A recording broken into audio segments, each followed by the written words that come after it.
சப்பாத்தி பூரிக்கு சூப்பரான அல்டிமேட்டான காம்பினேஷன் சன்னா மசாலா.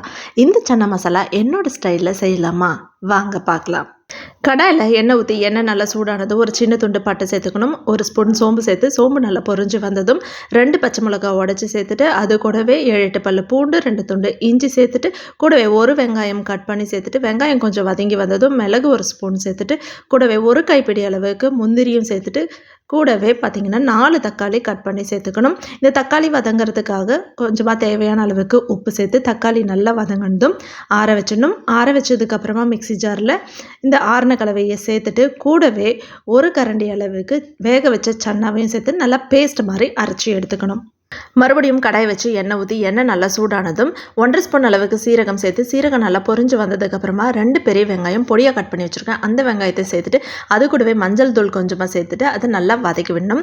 வெங்காயம் நல்லா வதங்கி வந்ததுக்கு அப்புறமா 2 ஸ்பூன் அளவுக்கு குழம்பு மிளகாய் தூள் சேர்த்துக்கோங்க. 1 ஸ்பூன் அளவுக்கு ரெட் சில்லி பவுடர், 1/2 ஸ்பூன் அளவுக்கு காஷ்மீரி சில்லி பவுடர் சேர்த்துட்டு இதையும் நல்லா வதக்கிட்டு அதுக்கப்புறமா கொஞ்சமாக ஒரு 1/4 ஸ்பூன் அளவுக்கு கரம் மசாலா சேர்த்துட்டு அதையும் நல்லா வதக்கிட்டு நம்ம அரைச்சி வச்சுருக்கிற இந்த தக்காளி பேஸ்ட்டையும் சேர்த்துட்டு அது கூடவே வேக வச்சு வச்சிருக்கிற கொண்டக்கடலையும் சேர்த்துட்டு தேவையான அளவுக்கு தண்ணி தேவையான அளவுக்கு உப்பு போட்டு நல்லா கொதிக்க விடணும். அந்த பச்சை வாசனைலாம் போயிட்டு நல்லா கொதி வந்ததுக்கப்புறமா நம்ம கையிலேயே கொஞ்சமாக எடுத்து கஸ்தூரி மேத்தியை க்ரஷ் பண்ணி சேர்த்துக்கணுங்க. அவ்வளோதாங்க, சூப்பரான அல்டிமேட்டான காம்பினேஷனாக இருக்கும். அதுவும் இந்த மாதிரியான மல்டிகிரெயின் சப்பாத்தி பூரி செஞ்சிங்கன்னா அதுக்கு என்னோட ஸ்டைலில் நான் செஞ்சுருக்கிறேன் இந்த சன்னா மசாலாவை ட்ரை பண்ணி பாருங்கள். மிஸ் பண்ணவே மாட்டீங்க. எப்போவுமே திரும்ப திரும்ப செய்வீங்க.